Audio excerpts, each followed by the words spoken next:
يا أيها الذين آمنوا أطيعوا الله وأطيعوا الرسول ولا تبطلوا أعمالكم.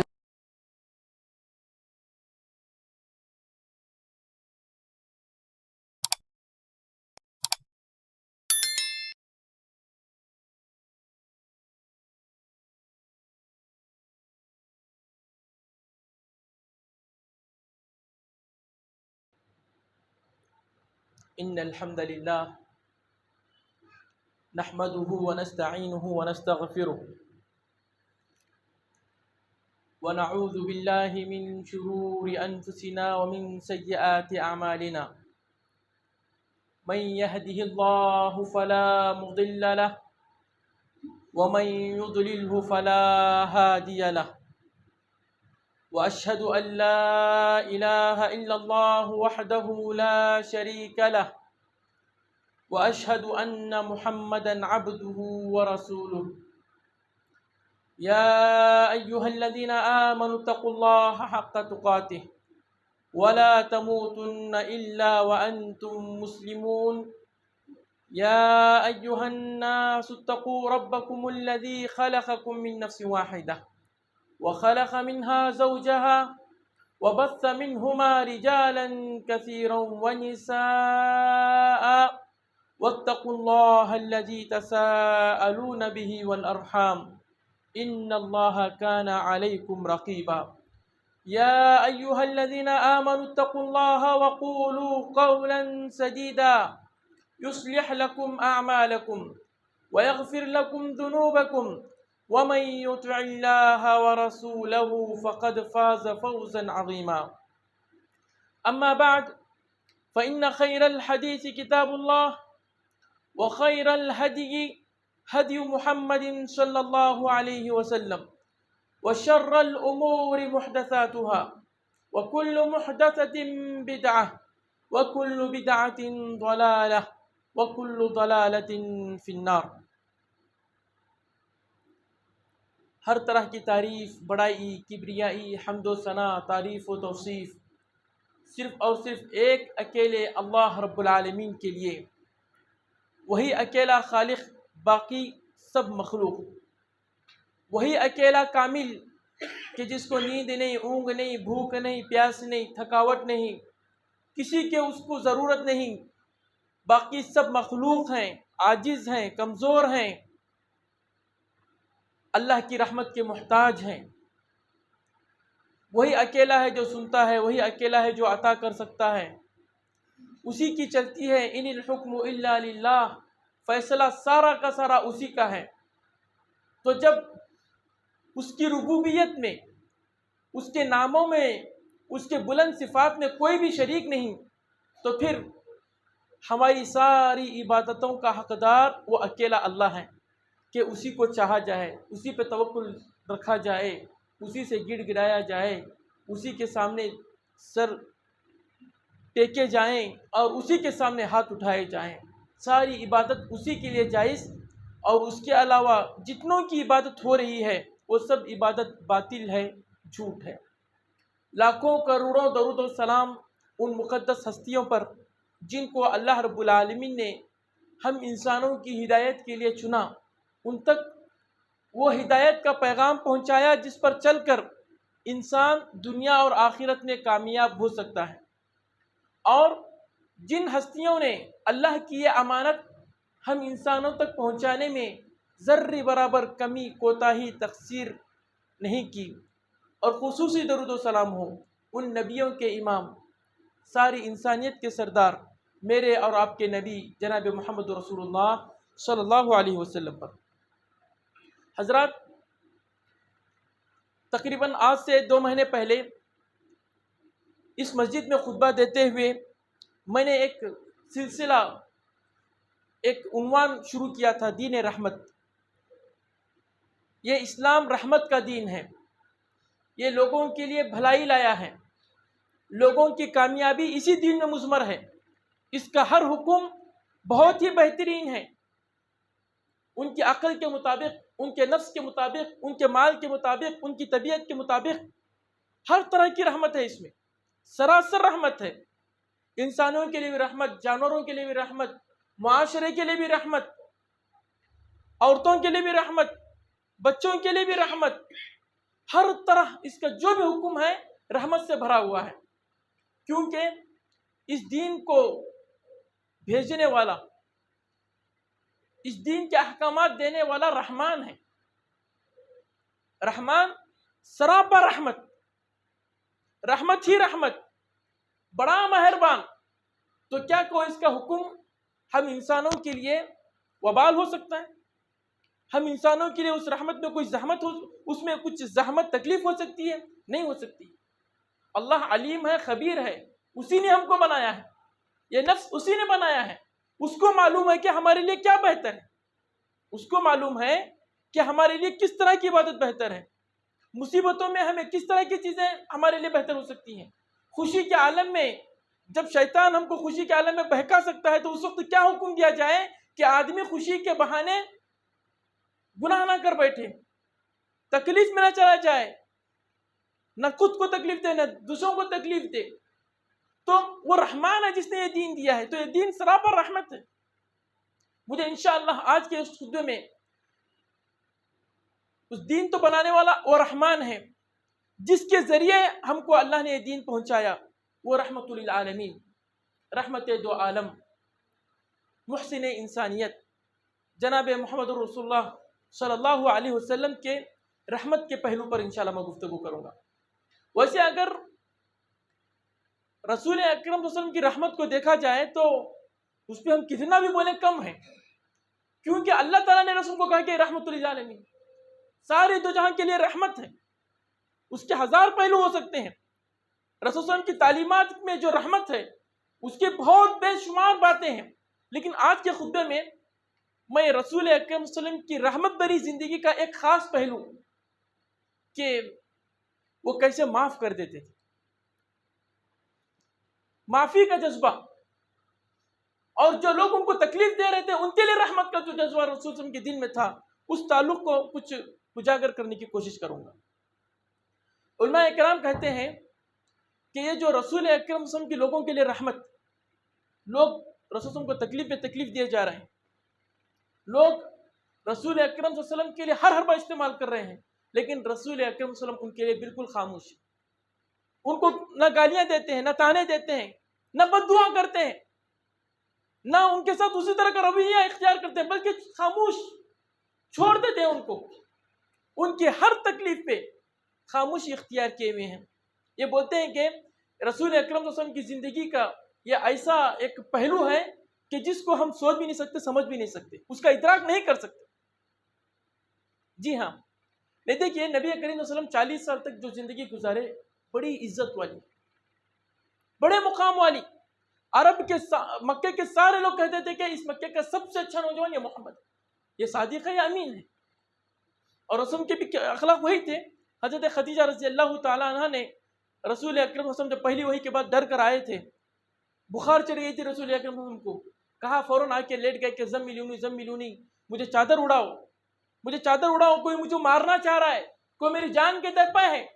حضرت خدیجہ نے ان کو رسول کو کیا کہا تھا؟ کہا تھا کہ آپ کو کون کوئی مارے گا، آپ نے کس کا کیا بگاڑا ہے، بلکہ آپ تو وہ ہیں جو بوجھ والے کا بوجھ اٹھاتے ہیں، حالات کے مارے ہوئے لوگوں کو ان کے حال پہ نہیں چھوڑتے، ان کی خبر گیری کرتے ہیں، بیوہ و یتیموں کا آپ سہارا ہیں، مہمان نواز ہیں، بہترین مہمان نواز ہیں، کون آپ کو کوئی مارے گا، آپ نے ایسا کیا کیا، آپ کے تو اخلاق یہ ہے، مہمان نوازی اور دوسرے لوگوں کے ساتھ آنا اور مظلوم کا ساتھ دینا، یہ آپ کے اخلاق ہے، کون آپ کو کون مارے گا۔ رسول اکرم صلی اللہ علیہ وسلم 40 سال کی زندگی بڑی عزت و احترام اور بڑے مقام والی گزارے، عبادت ہی میں رہتے تھے۔ اب 40 سال کی جب عمر ہو گئی ہے، 40 سال کی زندگی ایک زندگی کا یہ ٹھہراؤ جس میں ہر انسان اپنی عزت چاہتا ہے، اپنا ایک مقام چاہتا ہے، اپنے گھر میں، اپنے معاشرے میں۔ 40 سال ہوتے ہوتے ایک آدمی آ جاتا ہے، اپنے ایک مقام بنا لیتا ہے، وہ چاہتا ہے کہ ایک میرا مقام ہو، لوگ مجھ کو عزت کی نگاہ سے دیکھیں۔ اس 40 سال جب رسول صلی اللہ علیہ وسلم ہو گئے، اللہ نے نبوت سے سرفراز کیا۔ جب اس نبوت کی چیزیں، نبوت کا یہ پیغام رسول نے لوگوں کو پہنچایا تو لوگوں نے رسول صلی اللہ علیہ وسلم کو کیا نہیں کہا، شاعر، جادوگر، جھوٹا، کاہن، حریص، مال کے لیے کر رہا ہے، رتبے کے لیے کر رہا ہے، ہر طریقے سے لوگوں نے رسول اکرم صلی اللہ علیہ وسلم کو ستایا. لیکن ہم سیرت پڑھیں، سیرت ہم کھنگالیں کہ لوگوں کے اس ظلم، لوگوں کے اس غلط برتاؤ کا رسول صلی اللہ علیہ وسلم نے کیا جواب دیا. رسول صلی اللہ علیہ وسلم بالکل خاموش، معاف کر رہے ہیں، عفو درگزر، صبر و تحمل، رحمت و شفقت. بولتے ہیں کہ پوری انسانی دنیا میں ایسا کوئی نمونہ نہیں مل سکے کہ اتنا زیادہ ستایا گیا، اتنا زیادہ مارا گیا، لیکن پھر بھی خاموش ہیں، برداشت کر رہے ہیں، چھوڑ رہے ہیں. میں کچھ واقعات بتاؤں گا، لیکن ان واقعات سے پہلے یہ جو میں نے بتایا ہے کہ رسول اکرم صلی اللہ علیہ وسلم کو ہر طریقے سے تنگ کیا گیا، ہر طریقے سے ستایا گیا. رسول صلی اللہ علیہ وسلم کی حدیث ہے جس میں رسول نے کہا کہ ما اوذی فی اللہ احد ما اوذیت، اللہ کی راہ میں جتنا مجھ کو ستایا گیا اور کسی کو نہیں ستایا.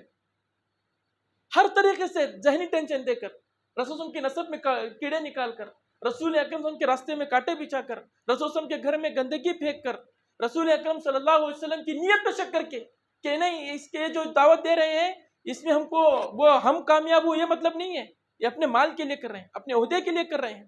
اتنا سب کچھ ستایا گیا، رسول صلی اللہ علیہ وسلم خاموش. ہم اس جگہ پر رکھ کر دیکھیں، اگر ہماری کبھی کوئی توہین کر دے، کسی مجلس میں ہم کو توہین نہیں، بس نگاہیں ہم سے پھیر لے، کچھ ایک جملہ وہ بول دے جو جملہ ہم کو دل کو لگ جائے، جب تک ہم بدلہ نہیں لیتے ہماری دل کی آگ نہیں بجھتی. موقع کی تلاش میں رہتے ہیں کہ اس نے وہ جملہ کہا تھا، میں کب اس کے پر پلٹ کے وار کروں. اس نے میری محفل میں ایسی بدتمیزی کی تھی، مجھ کو تو پیچھے بٹھایا تھا، مجھ کو اسٹیج پہ نہیں بلایا تھا، کہ مجھ کو وہاں پہ کیا تھا، کہ مجھ کو ایسا کیا تھا، مجھے گھر پہ آ کے شادی کا کارڈ نہیں دیا تھا، بس میسج بھیج دیا تھا. انتظار میں رہتے ہیں کہ کب اس نے جو میرے ساتھ توہین کی تھی اس کا بدلہ لوں. لیکن یہاں پہ رحمت عالم کا کیا حال ہے، کتنے قدم قدم پہ تکلیفیں دی جا رہی ہیں، رسول صلی اللہ علیہ وسلم ان کو معاف کر رہے ہیں، بلکہ معاف نہیں ان کے لیے دعائیں کرتے، ان کے لیے رسول اللہ تڑپ رہے ہیں کہ یہ لوگ کامیاب ہو جائیں، کیسے بھی کامیاب ہو جائیں. رسول اکرم صلی اللہ علیہ وسلم نے جب سب سے پہلے مرتبہ اللہ نے حکم دیا کہ اب کھڑے ہو کر پکاریے، رسول نے دعوت شروع کی. خفیہ دعوت تھی، شروع میں خاص لوگوں کو دعوت دی. جب اللہ نے 3 سال کے بعد کہا کہ فاصدع بما تؤمر، اس دعوت کا علل اعلان کیجیے، رسول صلی اللہ علیہ وسلم پہاڑ کی صفا پہاڑی پر چڑھ گئے، لوگوں کو بتلایا کامیابی چاہتے ہو تو میری اطاعت کرو، کامیابی چاہتے ہو تو آخرت کو مانو، یہ دنیا فانی ہے، اس دنیا کے چکر میں مت رہو، میرا پیغام ہدایت کا پیغام ہے، توحید نجات ہے، اس کی طرف آؤ. لیکن وہاں پہ جو دنیا پرست لوگ تھے، جو ایسے لوگ تھے کہ جن کے دلوں میں شرک گھل مل گیا تھا، شرک کی محبت ان کے دلوں میں بیٹھی ہوئی تھی، اسی وقت اعتراض شروع ہوا. سب سے پہلے چچا نے ہاتھ اٹھایا، سب سے پہلے چچا نے کہ تب پتہ لگا یا محمد، اے محمد تو نامراد ہو جائے، تو برباد ہو جائے، یہ بدنے کے لیے کہ مرنے کے بعد اٹھائے جائیں گے اور پھر ایک اللہ کی عبادت کر رہا ہے، اس کے لیے تو نے جمع کیا. ہم تو دنیا پر رہتے ہیں، دنیا کی باتیں کر، یہ کون سی باتیں تو لے کر آیا. سخت توہین کی اس نے رسول اکرم صلی اللہ علیہ وسلم کی. رسول نے کیا کہا؟ خاموش، رسول نے کچھ نہیں کہا، چھوڑ دیا اس کو. لیکن اللہ نے جواب دیا تبت یدا ابی لہب، ابو لہب برباد ہو جائے، ابو لہب کے ہاتھ ٹوٹ جائے. یہ ایک شخص تھا امیہ بن خلف، کام ہی اس کا رسول صلی اللہ علیہ وسلم کے پیچھے پیچھے چلتے رہنا، اس کا کام ہی رسول صلی اللہ علیہ وسلم کا تعاقب کر رہا، کہاں جا رہے رسول صلی اللہ علیہ وسلم، وہاں پہ رسول کو لان تان کر رہا ہے، لوگوں کو رسول کے خلاف بھڑکا رہا ہے، لوگوں کو کہہ رہا ہے کہ اس کی باتیں مت مانو، گالیاں لان تان، ہمیشہ اس کا کام ہی ہوئی رسول کے پیچھے پیچھے چلنا. رسول نے اس کے ساتھ کیا کیا؟ رسول نے اس کو کیا جواب دیا؟ کچھ نہیں، رسول خاموش، اس کی غلطی کو معاف کر رہے ہیں. اللہ نے جواب دیا ویل لکل ہمزۃ لمزہ، بربادی ہے اس شخص کی جو ایک نبی کے پیچھے اشارے کر رہا ہے، نبی کے پیچھے غلط اشارے کر رہا ہے، نبی کے خلاف لوگوں کو بھڑکا رہا ہے، اس کی بربادی ہے. رسول صلی اللہ علیہ وسلم خاموش ہے لیکن اللہ جواب دے رہا ہے. ایک مرتبہ نبی کریم صلی اللہ علیہ وسلم کعبہ کے صحن میں تھے، ابو جہل نے آ کر رسول صلی اللہ علیہ وسلم کی سخت توہین کی، بہت برا بلا کہا، سخت ڈانٹا. رسول صلی اللہ علیہ وسلم خاموش، رسول صلی اللہ علیہ وسلم سے کچھ نہیں کیا، کچھ جواب نہیں دی، نہ اس کو پلٹ کر کچھ جواب دیا، نہ اس طرح کا کوئی غلط جملہ استعمال کیا، نہ اس طرح کی کوئی غلط روش استعمال کی. ساری اس کی اس گستاخی کو، اس کی اس بے عزتی کو برداشت کرتے رسول صلی اللہ علیہ وسلم چلے گئے. حمزہ آئے وہیں پر، کسی نے بتایا کہ تو چچا ہو کے کیا فائدہ ہے، تو چچا ہے اور مضبوط چچا ہو کے کیا فائدہ ہے، تیرے بھتیجے کی ایسی توہین کی جاتی ہے. اس کعبہ کے صحن میں تیرے بھتیجے کو سخت الفاظ سخت گالیاں دی جاتی ہیں، تیرا فائدہ کیا ہے؟ جب حمزہ نے سنا تو حمزہ کو طیش آیا، حضرت حمزہ کو طیش آیا کہ کیا فائدہ ہے میرا کہ میرے ایک یتیم بھتیجے کو ستایا جاتا ہے، گالیاں دی جاتی ہیں، میں کچھ فائدہ نہیں ہے۔ حمزہ گئے اور ابو جہل سے بدلہ لیا۔ حمزہ رضی اللہ عنہ گئے، مطلب دیکھیے کہ کتنا زیادہ ستایا گیا ہوگا۔ ابو جہل نے رسول اکرم کی کس طرح سے توہین کی ہوگی کہ جب یہ کافر چچا، ابھی اس وقت اسلام نہیں لائے تھے حضرت حمزہ ابھی حضرت مسلمان نہیں ہوئے تھے، بس جب سنا کسی نے ان کو بیان کیا کہ ایسا ایسا اس نے کیا ہے، چچا کا دل خاموش نہیں بیٹھا، چچا تڑپ اٹھے اس بھتیجے کی اس بے عزتی کو دیکھ کر، سیدھا ابو جہل کے پاس گئے، ابو جہل کو مارا اور کہا کہ کیا تو اس دین کی وجہ سے محمد سے نفرت کرتا ہے؟ چل میں اس دین کا تابعدار، میں محمد کا ہو جاتا ہوں، اور کلمہ پڑھ لیا۔ یعنی رسول صلی اللہ علیہ وسلم کو یہ تکلیف دیا جانا، رسول اکرم صلی اللہ علیہ وسلم کو اس حد درجے تکلیف دیا جانا سبب بنا حضرت حمزہ کے ایمان کا، لیکن کتنا زیادہ ستایا گیا ہوگا ہم اس کا تصور کر سکتے ہیں۔ ایک شخص تھا ابی بن خلف، یہ امیہ بن خلف، ابی بن خلف ایک ہی خاندان کے تھے، بھائی تھے، بہت بڑے دشمن، بلکہ ابی بن خلف تو یہ تھا کہ جس نے نعوذ باللہ یہ قسم کھائی تھی کہ وہ رسول صلی اللہ علیہ وسلم کو مارے گا، رسول نے کہا تھا کہ میں اس کو ماروں گا۔ اتنا زیادہ بدبخت آدمی، اتنا زیادہ بدبخت آدمی۔ ایک مرتبہ نبی کریم صلی اللہ علیہ وسلم ایک میدان میں صحابہ کرام کے ساتھ جمع تھے، تو اس نے ایک بوسیدہ ہڈی، ایک کوئی پرانی ہڈی میدان میں پڑی ہوئی لایا اور اس کو توڑ کر اس کا ریزہ ریزہ کر کے رسول اکرم صلی اللہ علیہ وسلم کے چہرے پہ اچھالا، مذاق اڑاتے ہوئے کہ اے محمد تم یہ کہتے ہو کہ ہم مرنے کے بعد اٹھائے جائیں گے، مجھے بتلاؤ کہ یہ جو ریزہ ریزہ ہڈی ہے اس کو کون بنائے گا، اس کو کون دوبارہ پیدا کرے گا؟ کھلا مذاق، رسول کی تعلیمات کا مذاق، رسول صلی اللہ علیہ وسلم کا استہزاء، ہڈیاں اڑا رہا ہے، وہ بوسیدہ بکنی رسول کے چہرے پہ اڑا رہا ہے کہ اس کو کون پیدا کرے گا؟ رسول صلی اللہ علیہ وسلم خاموش، رسول نے اس کی اس گستاخی کا، اس کی اس جہالت کا کوئی جواب نہیں دیا، معاف کر دیا، اس کے صرف نظر کر لیا اس کی اس حرکت پہ جو اس نے رسول کے چہرے پہ بکنی اڑایا تھا۔ لیکن اللہ نے اس کا جواب دیا، اللہ نے سورہ یاسین کے آخر میں پورا رکوع نازل کیا کہ اولم یر الانسان انا خلقناہ من نطفہ فاذا هو خصیم مبین، یہ انسان جس کو میں نے حقیر پانی سے پیدا کیا ہے ابھی اتنا زیادہ جھگڑالو ہو گیا ہے کہ میرے حبیب کائنات کے سب سے مقدس آدمی کے سامنے ریزہ اڑا کے کہتا ہے کہ اس کو کون پیدا کرے گا؟ پھر اللہ نے اس کا پورا جواب دیا ہے کہ کون اس کو پیدا کرے گا، کہ جس نے اس کو پہلی مرتبہ پیدا کیا، جو ہری ڈالی میں آگ لگا دیتا ہے، اسی طریقے سے بوٹی میں اس بوسیدہ ہڈیوں میں طاقت ڈال دے گا، جس نے زمین و آسمان کو پیدا کیا، جس کا تو معاملہ صرف کن کا ہے، جس کا تو معاملہ صرف کن کا ہے، اس کے بارے میں کیا شک ہے؟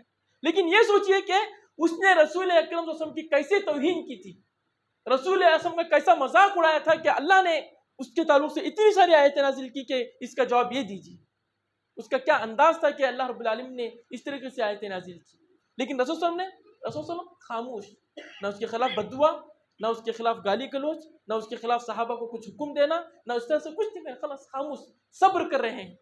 اسی لیے کہتے ہیں کہ رسول صلی اللہ علیہ وسلم کائنات کے سب سے عظیم آدمی، جب ہم کہتے ہیں کہ رسول اکرم صلی اللہ علیہ وسلم کائنات کے سب سے عظیم آدمی ہیں، سب سے بڑے آدمی ہیں، اتنا ایسا بڑا ذکر کسی اور انسان کا نہیں رہا کہ پے در پہ اتنی زیادہ گستاخیاں کی جائیں، پے در پہ اتنا زیادہ ستایا جائے، اور اتنا غم کو پینے کی، غصے کو پینے کی ایسی طاقت کسی اور انسان کے پاس نہیں ہے۔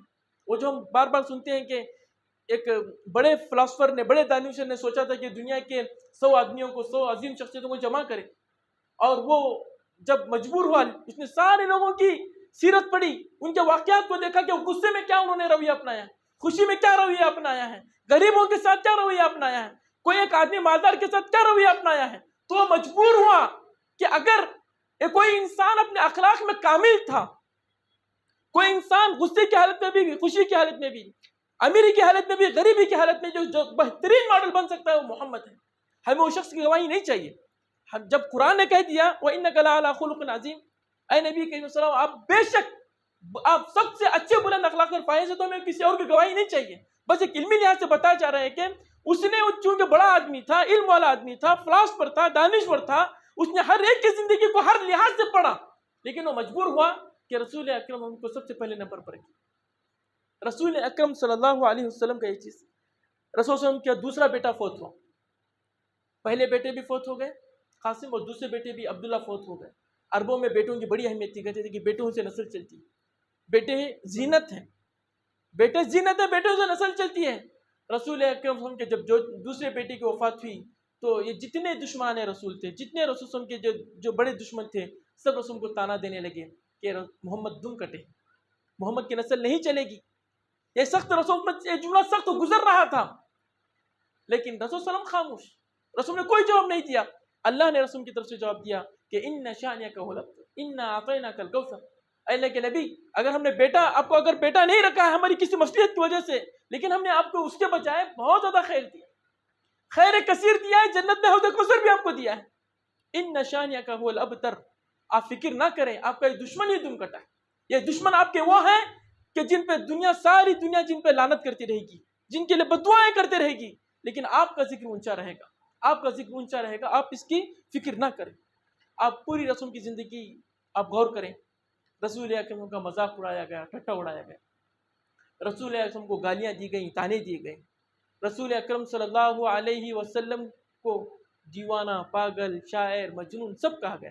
راستے میں پتھر بچھائے گئے اور پتھر مارے گئے، کانٹے بچھائے گئے، گندگی پھینکی گئی گھر پہ. آسم کی بیٹیوں کو ستایا گیا، آسم کی بیٹیوں کو طلاق دی گئی صرف اسلام کی وجہ سے. آسم کے آپ کے سامنے آپ کے صحابہ کو کس طرح کی تکلیفیں دی گئی. لیکن ان سب چیزوں کے پیچھے، ان سب تکلیفوں کے جواب میں رسول اکرم صلی اللہ علیہ وسلم کا صرف ایک ہی جواب تھا: خاموشی اختیار کرنا، ان کو معاف کر دینا، ان کو معاف کر دینا. طائف کا واقعہ آپ کو معلوم ہے. طائف کا واقعہ ایسا واقعہ کہ جس میں فرشتے تک آ گئے. فرشتے بھی برداشت نہیں کر سکے کہ وہ شخص جو کائنات میں سب سے افضل ہے، وہ شخص جو اللہ کا سب سے زیادہ قریبی ہے، اللہ کی زمین میں لہو لہان کیا جا رہا ہے. اتنا لہو لہان کہ خون بہہ کر رسول صلی اللہ علیہ وسلم بے ہوش ہو جاتے ہیں. فرشتوں کا پہاڑوں کا فرشتہ بھی اس کو برداشت نہیں کر سکے. آ گیا. حضرت جبرائیل علیہ السلام بھی ساتھ میں ہے. اے نبی کریم صلی اللہ علیہ وسلم، ایک حکم دے دیجیے، ایک اشارہ کر دیجیے، اس پوری قوم کو پیس کے رکھ دو. جس نے آپ کے ساتھ یہ حالت کی، جس نے آپ کے ساتھ یہ حالت کی کہ آپ بے ہوش ہو گئے، آپ کو گلیوں میں دوڑایا گیا، آپ کے پیچھے بچوں کو ڈال کر آپ کو اتنا بے ہوش کر دیا گیا، آپ ایک اشارہ کر دیجیے. اب کہ ایک اشارے کی دیر ہے، ابھی ان سب کو نیست و نابود کر دوں گا. لیکن رسول اللہ علیہ وسلم کا جواب، رسول اللہ علیہ وسلم بڑے تحمل، بڑے صبر اور بڑے معافی کے ساتھ کہا کہ نہیں، چھوڑ دو. ان لوگوں نے جو میرے ساتھ گستاخی کیا معاف ہے. میں چاہتا ہوں کہ انشاءاللہ اللہ تعالیٰ ان کی نسلوں سے، انہی کی پیٹ سے ایسے اولاد پیدا کرے گا جو صرف ایک اللہ کا نام ہے. حضرت یہ واقعہ ہم سننا صرف آسان ہے، یہ واقعہ صرف سننا آسان ہے، لیکن کبھی اس سچویشن پہ اپنے آپ کو رکھ کر دیکھیے، اس سچویشن میں اس جگہ پہ آپ کو رکھ کر دیکھیے. آپ کو پتھر برسائے نہیں، کسی نے آپ کو بس گالی دے دی، آپ کو کسی نے گھر کے اندر نہیں بلایا، آپ کیا کریں گے؟ ہم کیا کریں گے؟ بدلے کی تلاش میں رہتے ہیں. لیکن یہاں پر جس قوم نے رسول کو بے ہوش کیا تھا، اس کے لیے پہاڑوں کا فرشتہ اللہ کے حکم سے حاضر ہے. یہ ایک اشارے کی تاخیر ہے، یہ ایک اشارے کی دیر ہے. بدلہ لینے کا بہت آسان ہے، بدلہ لینے کا سارا پاور موجود ہے، لیکن اس کے باوجود بھی معاف کرنا، یہ رسول اکرم کی رحمت تھی، یہ رسول صلی اللہ علیہ وسلم کی رحمت تھی. اور پھر احد کا واقعہ بھی آپ کو معلوم ہے. احد میں رسول اکرم صلی اللہ علیہ وسلم کے دان شہید کیے گئے، چہرہ زخمی، گال زخمی، گردن زخمی، سامنے 70 صحابہ کرام کی شہید ہوئے پڑے ہیں. دل چاہتا تھا کہ بددعا کرے، دل چاہتا تھا کہ جس قوم نے رسول کے ساتھ یہ حال کیا ان کے خلاف بددعا کریں. رسول اکرم سخت افسوس میں تھے، لیکن بولا تو کیا بولا، بددعا نہیں دی، بلکہ کہ اللہم اہدی قومی فإنہم لا یعلمون. اے اللہ، ان لوگوں نے میرے ساتھ جو حال کیا ہے، ان کو معلوم نہیں ہے کہ میں کیا، ان کو معلوم نہیں ہے کہ میں ان کے لیے کیا پیغام لے کر آیا، ان کو معلوم نہیں ہے کہ میرے پیغام میں نہ چاہتے. وہ جاہل ہے، ان کو تو ہدایت، بددعا نہیں کی، دعا کی، ان کی ہدایت کے لیے تڑپ رہے ہیں. یعنی ایک طرف یہ ہے کہ یہ قوم رسول اکرم صلی اللہ علیہ وسلم کو مارنے کے لیے حد سے زیادہ تلی ہوئی ہے. رسول اکرم صلی اللہ علیہ وسلم کی رسول کو تکلیف پہنچانے کا ایک منٹ یا ایک موقع ہاتھ سے نہیں گواتے ہیں. لیکن رسول صلی اللہ علیہ وسلم ہے ان کے لیے ہدایت کی دعا کرتے ہیں. رسول صلی اللہ علیہ وسلم ہے ان کے لیے راتوں میں تہجد میں اٹھ کے دعا کرتے ہیں، ان کے لیے تڑپ رہے ہیں کہ وہ کب مومن ہوں گے، کب جنت میں آئیں گے. اللہ نے کیا کہا؟ فَلَعَلَّكَ بَاخِعٌ نَفْسَكَ عَلَىٰ آثَارِهِمْ إِن لَّمْ يُؤْمِنُوا بِهَٰذَا الْحَدِيثِ أَسَفًا. ایسا لگتا ہے کہ آپ ان کے پیچھے پڑ کے اپنی جان کہاں بیٹھیں گے. یہ جذبہ کیا پوری انسانی تاریخ میں کہیں مل سکتا ہے؟ ایک طرف یہ جہالت ہے لوگوں کی، اور دوسری طرف رسول صلی اللہ علیہ وسلم کے لیے ان کے لیے رحمت ہے. یہ خاص پہلو ہے رسول صلی اللہ علیہ وسلم کی رحمت کا. اور ایک بات یاد رکھیں، رسول کی رحمت بھی اللہ کی رحمت. اللہ نے رسول کے دل میں چیز ڈالی تھی. اللہ تعالیٰ نے رسول کو اس قابل بنایا تھا. اللہ نے قرآن میں کہا فَبِمَا رَحْمَةٍ مِّنَ اللَّهِ لِنْتَ لَهُمْ.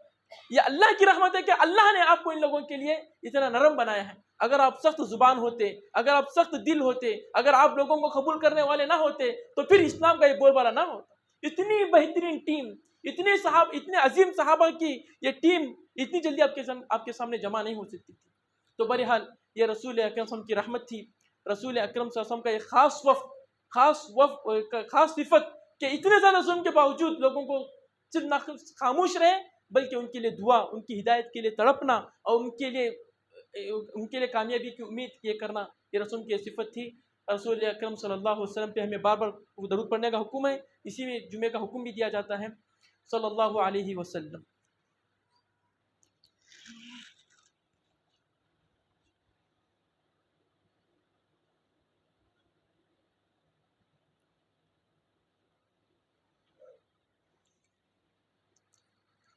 الحمد لله نحمده ونستعينه ونستغفره ونعوذ بالله من شرور أنفسنا ومن سيئات أعمالنا من يهده الله فلا مضل له ومن يضلله فلا هادي له وأشهد أن لا إله إلا الله وحده لا شريك له وأشهد أن محمدا عبده ورسوله.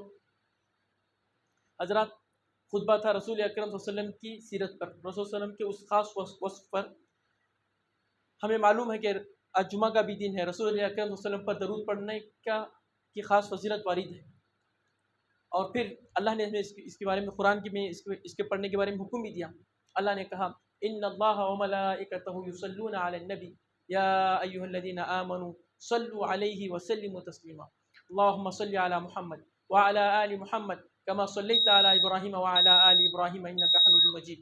اللهم بارك على محمد وعلى آل محمد كما باركت على إبراهيم وعلى آل إبراهيم إنك حميد مجيد.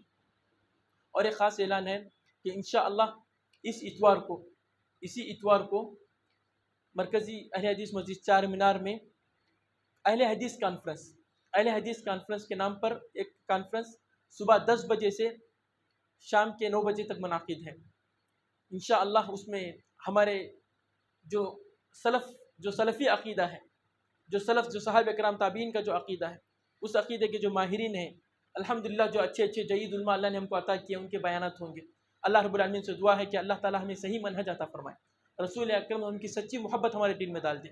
رسول اکرم صلی اللہ علیہ وسلم کا سچا تابعدار ہمیں بنائے.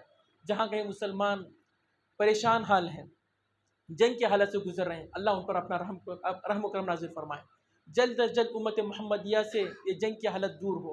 اللہ اسلام کا کلمہ بلند فرمائے. جو مسلم دشمن ہیں، جن لوگوں نے نبیوں کو قتل کیا تھا، جو لوگ نبیوں کے قاتل ہیں، اللہ تعالیٰ ان سے اپنا انتقام لے. اللہ ان کو ذلیل و خوار کرے. مسلمانوں کی حفاظت فرمائے، مسلمان عورتوں کی حفاظت فرمائے، مسلمان بچوں کی حفاظت فرمائے. جہاں کہیں مسلمان ہیں ہمارے اس ملک میں بھی اللہ امن و شانتی عطا فرمائے. ملک کے والوں کی حفاظت فرمائے، ملک کے مسلمانوں کی حفاظت فرمائے، ملک کے حالات کی حفاظت فرمائے. جہاں جو کوئی قرض دار ہیں اللہ ان کا قرض جلد از جلد عطا فرمائے. جو کوئی پریشان حال ہیں اللہ اپنے فضل و کرم سے ان کی پریشانی دور فرمائے. ان اللہ یأمر بالعدل والإحسان وإیتاء ذی القربى وینہی عن الفحشاء والمنکر والبغی یعظکم لعلکم تذکرون اذکروا اللہ یذکرکم وادعوه یستجب لکم ولذکر اللہ تعالی اعلی واجل واتم واکبر.